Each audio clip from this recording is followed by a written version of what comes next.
Hello everyone, welcome to my YouTube channel. For today's video I have prepared something very special for you. I'm gonna try to explain you why do I use an Nvidia Quadro P6000 as my main workstation graphics card, and I'm gonna try to tell you as well and to share with you my personal and professional experience about gaming graphics cards and professional graphics cards, and why this and how this justifies the usage of such an expensive Quadro graphics card. First of all, Nvidia Quadros. As we already know, probably Nvidia is slowly forgetting these Quadro lines names at least. Now with the introduction of the Amber graphics cards, now they renamed them almost the brand, and instead of Quadro they are going to be the RTX A something for Ampere, at least for now, for this generation. And this comes as well with my choice of to use now in my personal and private research gaming workstations an Nvidia Quadro. This is the Nvidia Quadro P6000. It's an amazing graphics card. It offers amazing features, amazing performance, and it do everything that I really do need for my professional and private needs. So let's start talking a little bit about the design. Design wise, this graphics card is from the Pascal generation. This is from I think October 2016 it was released, and it's a pretty basic, pretty standard old Nvidia design with the fan blowing to the outside of your machine, of your case. And what I do like about the design of this graphics card is the matte black color. I think it's an amazing, looks very good. And the design, I like a lot the design. These green accents, the Quadro accents, I think looks pretty good. It offers 4 DisplayPort ports, 1.4 up to 8K 30 frames per second, I guess, and one old legacy DVI for compatibility reason with all displays. Here as well, it supposes still SLI two-way, and the sync connector of the Quadro sync and the stereo synchronization connector as well. And one interesting thing I think is pretty nice as well, it only needs one 8-pin adapter of PCI Express, and I think it requires up to 250 watts of power maximum. I think it's pretty standard, pretty nice, black. I think it looks very good. So now let's talk about specification, because I know you like the numbers, you like facts, and you like to know how it compares to other graphics cards. So this Quadro graphics card, it offers, as I say, it's from the year 2016. I think it was released on October 2016 with a release price or launching price of $6,000. This was a $6,000 graphics cards back on those days. It's PCI Express 3.0, those times PCI Express 4.0 it was still in planning. Clock speeds, base clock of 1400 MHz and boost clocks of 1645 MHz, more or less. This is a dual slot graphics card, as we already saw in the design, and with the max TDP of 250 watts. The render configuration, or for me as well, the most important specifications is the CUDA cores. This version of the Quadro series offers 3840 CUDA cores, and ROP is 96. The theoretical performance is one of the things that I do care most, and the theoretical performance in half precision or FP32, it is 12.63 teraflops, which until today, even against the Ampere and RTX line cards, is still pretty good. Half precision 12.63 teraflops, and double precision is not the best, but it's 400 gigaflops, which I'm going to explain later why for me it's not that relevant, at least in my main display graphics card, to have it, because I use a Tesla graphics card as well in my system for double precision operations. Those are the specification, and is going to be around the performance of a 2080 and then 2080 Super, which is, to be honest, amazing still until today. And because as well of availability of products, as we already saw in 2021, it's not the best. For me at least, it was a choice, a very good choice, and the best choice that I had. Even if I have another graphics cards, I do have two 3070 series and I do have one 3060 Ti.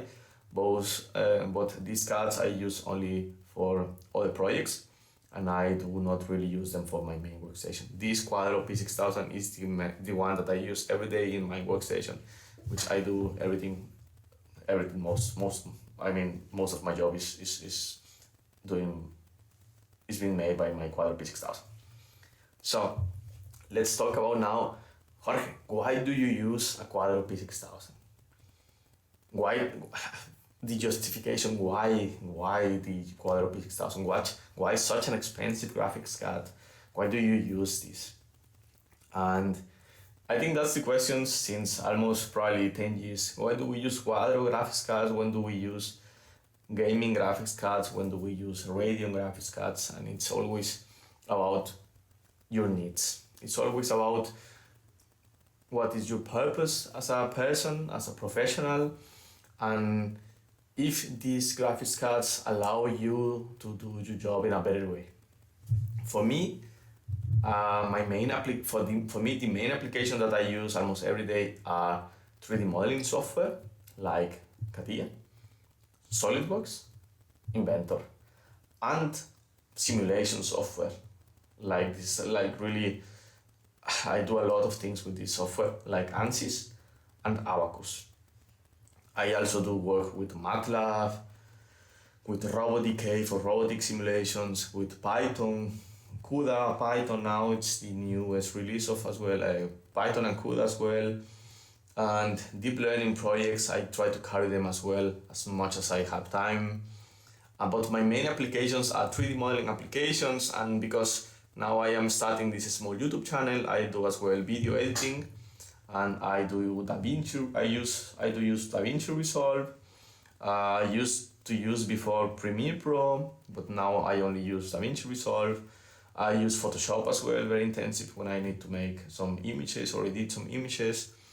And yeah, and the important thing for me as well, and this is one of the first justifications why do I use this P6000, is the amount of memory.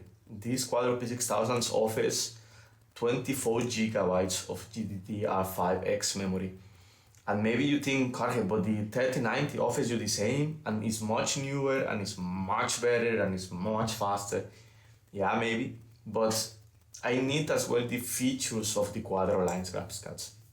And as I already mentioned all these applications to you, there are sometimes that I use them, all of them at the same time. And you will say, Jorge, but you do not edit videos doing a simulation. Why not? Of course. I mean, if I have a computer that can allow me to do this, I'm going to use it. And my computer has 44 cores, 88 threads. I have 128 gigs of DDR4 memory RAM. I have the Quadro P6000 in my main system. I have a Tesla K40. I have tons of storage space in RAID. I have my NVMe drive. I have extra solid state drives to install the software. I do as well play games. I do play now for example, Days Gone that now is released for PC. I'm so happy to mostly finish Assassin's Creed Valhalla as well. So I do a lot of things. I love to work in my computer as well, and this is something that I do almost every day. And why not to use a computer if you have it in the best way? And maybe sometimes you have CATIA open and you have SolidWorks open and you want to transfer one file into a step file to put in a simulation software, and you have the simulation software as well open, but you are as well doing some rendering of the other video, or you are creating some images in Photoshop, and as well you are testing the same model in RobotDK for a robotic simulation, and you have as well Excel open, Microsoft Word open, Google Chrome open. You have this thing open, you have Task Manager, I always have the Task Manager open, and there's a lot of applications open in the background sometimes. And the memory that offers for the P6000 is one of the most important things for me as well, because each of these applications are used or they use to accommodate some of the geometry, some of the triangles, some of the coordinates and software and program in the memory of the graphics cards. That's why this is a very important feature as well for me. And most of the Quadro graphics cards, they do offer you or usually increased amount of memory, which is very important for me at least. And this is one of the first purposes of and justifications why do I use the P6000. 24 gigs of memory, it's enough for me for now. And second one, amount of CUDA cores. To do a lot of computational purposes, the people who is the things that are in background doing the digging are the CUDA cores. No? You need to imagine the CUDA cores as small workers digging a hole, but they are thousands of them, and if you put them to work, all of them together, and if you give them exactly to these almost 4,000 workers, small workers, defined job to do, they are going to do it very fast. Yeah, it's not like the CPU. In the CPU, you have usually bigger guys, bigger workers, but they are fewer, and maybe they can do it very strongly, the work, but it takes time sometimes if they have a lot of processes to do. So the amount of CUDA cores is very important for me as well. And this graphics card offers almost 4,000 CUDA cores. And you will say, Jorge, yeah, but the 3090 offers more than 10,000 CUDA cores. Yeah, but as well, the features of the Quadro lines, those are important as well for me. The certification of software with hardware that it offers is one of the most important things as well for me. So for example, just as a small example, SolidWorks. SolidWorks, if you have an Nvidia Quadro or a FairPro or a Radeon Pro graphics card, it will allow you to activate one viewport real-time rendering feature. And maybe you will say, Jorge, but this is just image quality. And you have as well Photo 360. You can render your images as well with Photo 360, or you can use SolidWorks Visualize to render your images. Yeah, but remember, we are engineers, and even if you are a really parallelized engineer, and you can use a lot of different software, you can use Photoshop, you can use this, you can use Revit, you use Blender. I know my ways in a lot of software. Sometimes I do not have time to learn more software, and I would love to learn how to make beautiful renders in Visualize, but it takes time, and it takes time also to render in SolidWorks Visualize, and it takes a lot of time in Photo 360 as well to render images in a good quality. And what I learned and discovered years ago is that this feature of the professional graphics cards allow you not even to render, it's already in real time in your viewport to output so nice quality images with shadows, with ambient occlusion, with real-time textures as well. And this is just an amazing feature. And a very funny story is like I supervise bachelor thesis and master thesis in Germany, and for engineers in the bachelor level and in the master level. And here is something very important to, as an engineer, to write in the best way possible your bachelor or your master thesis. And sometimes the quality of the work is so good, but sometimes the quality of the images that they deliver is really bad. It's like this say that we say in the whole work, like sometimes a picture can say more than 1,000 words, or can tell you more than 1,000 words. And sometimes they focus a lot in the data, in the values, and very nice, very, very, very professional works. But the images, they were very bad quality sometimes for some 3D modeling software works. And I told them, and I correct them a lot of times, like, you maybe can produce better images, because sometimes people forget that what the people at the end see is mostly the images. Those are the bigger impact that it will have in a client, in your supervisor, in the professors that are going to revise your thesis, in the people that is going to read your thesis, of course. And I told them, can you maybe make them to look better? Because usually what people do is they make a screenshot of the 3D model of the viewport and copy and paste, boom. But it looks very bad, to be honest. It's not the same quality of your text to your screenshotted images. And sometimes a student do not have a fancy CPU to make a photo 360 render, or it will going to take maybe 2 hours to produce one images, which makes no sense.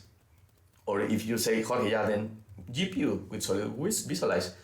A lot of students, they will not have an amazing GPU to use SolidWorks Visualize. Plus, no one is going to learn SolidWorks Visualize lighting conditions, rendering, what is going to be the camera, the sun. No one is going to learn this. We are engineers, we are in the production technologies. You don't have time for those things. And this small feature of real-time rendering and ambient occlusion of real graphics in SolidWorks, I buy it. I mean, I totally buy it. And if a professional graphics card, if a Quadro graphics card is going to offer me this, and it's going to allow me to output directly from my viewport, from my 3D model, a nice quality image that I can show to everyone, I will do it. I will do it definitely. I am in love of this real graphics in SolidWorks. And that's just one small feature. And yeah, that's a nice history, and those details at the end, the details are the ones that make the difference. And then another very important thing that you are going to say, performance. Jorge, performance is the same of the gaming graphics cards and in the Quadro. Yeah, depending for what you are using them. They are based in the same chips. I think the Quadro P6000, it has the same chip of the, it was Maxwell. I think it was the 2080. The 2080. I think it's the same chip of the 2080 or the 2080 Super. I think 2080. And yeah, it's the same, at the end it's the same GPU, and you heard a lot of driver certification, software certification, and yes, at the end, that's the only difference. With the time, with the years, this difference, this gap, this feature now are very small, but they are still there. And for example, for playing games, you usually output very fast rendered images to your display. And that's the job for a game, no? They take the information, they render it as fast as they can. And to visualize 3D models, for example, this is at least one of my main applications in which I can tell you I have the expertise. These triangles, these polygons, these cloud points, these coordinates, at the end they are numbers, they are equations in a 3D space, in your visualization space. And you don't want them to visualize as fast as you, yeah, of course you want to visualize as fast as you can, but you want to visualize them as accurate as you can. And it's not about rendering and output the polygon now, it's about rendering as fast as you can, but with the highest precision that you can. And if you want to zoom to a very small detail, maybe it's a 0.1 millimeter radius. You want the best accuracy of this very small. You need to mind something very, very small that you cannot even see. But if you zoom in, you want to have as well the best quality of this. And then you see, Jorge, if you cannot see it, how you can even produce it? Sometimes robots, laser cutters, some tooling machines, they produce very high quality and very small features in real components, and you want to have as much as accurate as you can this representation. And this kind of rendering images is different, and in the engine, in the background, the ones, maybe the hardware is the same chip of the 2080 and the same chip of the Quadro P6000.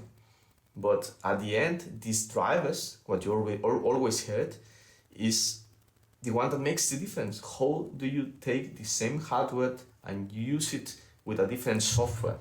And that's the important thing. Performance maybe is the same, but if you open, for example, SolidWorks and you open CATIA if you open SolidWorks with the 2080 and with the P6000, the visualization images is so much faster in the P6000 because it is made for this, and only for this. Maybe if you play games, the other one is faster. Or if you use Blender, depending on the applications that you use. If you use Blender, maybe the 2080 is faster. But if you use CATIA, the Quadros are going to make magic. If you use SolidWorks, the Quadros are going to make magic. If you use Unigraphics, and you say, Jorge, okay, then is software. Yes, then is drivers always. And drivers is the connection in between hardware and software. And that's why it makes these graphics cards so expensive. Because Nvidia, and not only Nvidia, the software developers, they invest a lot of time and a lot of money to make this synergy almost perfect. And if something happens, they will support you 100% to find a solution. That's the thing. And usually this software that I just mentioned is not cheap. It's not 40 euros as a game. It usually costs maybe, I don't know, SolidWorks, a license of SolidWorks, a normal license of SolidWorks costs around 1,500 euros per year, which is not that much. But if you want the premium version of SolidWorks, it costs around 2,000 euros per year. And if you want the complete version of SolidWorks, it's going to cost you around 15,000 euros per year. 15,000 euros per year. And if you use ANSYS, for example, simulation software, you are going to pay hundreds of thousands of euros per year. So you want the best out of your hardware, and because you are already paying for your software, yeah. And these small features, are the one that makes so worth still the Quadro line graphics cards or the professional graphics cards. And it's very important for me. That's why it's very important. But I like to play games as well. I do play games. I have my super ultra wide monitor that you already saw in last videos. I have my super ultra wide monitor. I have 1440p here monitor, 144 Hz. The Samsung monitor is as well 144 Hz, 10-bit color, 10-bit color, and you need power as well to play games. And to get the best of both worlds, it's very difficult because the Quadros are expensive. For example, if you want something 500 euros, for example, if you have a budget of 500 euros, okay, now it's very expensive, but you need to imagine that these are the good times where prices were normal. And you need to imagine that a gaming graphics card of 500 euros could give you amazing performance to play AAA games in 1440p. With 500 euros, you get maybe an Nvidia Quadro M5000, and the Nvidia Quadro M5000 do nothing for games. I mean, it's not good. You can play maybe 1080p games, but you can forget to get 1080p games, 60 frames per second. Battlefield 5, for example, it's not going to make it. If you want to play games with a Quadro, you need to raise the prices. And I do play games as well. That's why I paid a lot of money for a nice graphics card to get me all the performance that I need and features that I need for my professional applications. And also give me the freedom to play games whenever I want, because it can play games. And those are the important things for me as well. And back again with the memory. The important aspect for me is memory, the amount of CUDA codes, and yeah, that allows me to play games as well. Sometimes as an engineer, as I said, you are multi-purposes. Or I always recommend as much as I can the people that I know to be multi-purpose. It makes more fun if you know more things about software, and yeah, just not to be bored with the same thing every day. So sometimes you have a CATIA model open, very large assembly, and you want to visualize it as well in SolidWorks, and you have a license for everything. Yeah. In the universities and enterprises level, usually you have licenses for everything that you need. In universities, you have usually academic license for everything that you can imagine, and they are not so expensive, but they are expensive. So you have a CATIA model open. You want to visualize in SolidWorks, or you want to do something in SolidWorks, maybe take a nice image screenshot or something like this. And then you need to compare some of the model variants in CATIA, and then you open, I don't know, 5-6 model of your large assembly in CATIA, and you put them in the same viewport, and it's already consumer memory. And you have always open Google Chrome, you have always open Excel, you have always open Word, Microsoft PowerPoint, the task manager, you have Spotify open, you have, maybe you want to transfer now the model because maybe it's a robot model, and you transfer it off. For me, I transfer it to RobotDK in a step data, and then in RobotDK I start to create the environment for the robotic simulation. Or maybe, and then RobotDK uses Python as well in the background, and you have a lot of applications open. Maybe you have as well DaVinci Resolve open, or Premiere Pro open in your desktop because you wanted to see how it looks, the images, or maybe you wanted to modify some videos because the conference that you are publishing, they ask you for videos, or I don't know, you have a lot of applications open. And all of these applications these 3D applications require space in the memory to allocate all the data. And believe me, as you are probably seeing now, the memory is going to be taken. If you have it, it's going to be taken. And if you don't have enough memory, sometimes the 3D software is going to get unstable, or it's going to give you errors because it cannot allocate more polygons, more models, more data in the memory. And if you try to open SolidWorks is going to die automatically. And yeah, or maybe you are running as well Abacus in the background, and the mesh of Abacus it needs to be as well accommodated. The factorization matrix of the simulation, it needs to be accommodated as well in the memory of the GPU. And maybe you think that 24 gigabytes is a lot and no one is going to use this, and games do not use that much memory. But we are not talking always about games here. We are talking about professional applications that they specifically go directly to the memory of the GPU. And that's as well one of the important things, to be multi-purposes, and not because you need to have all these things open at the same time. It's because if you need to do it, you can do it. There is no limitations in what you can do.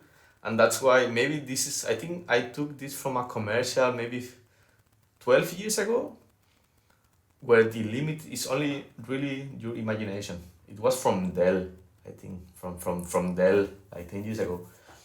The only limit that you have with workstations and with professional hardware is your creativity.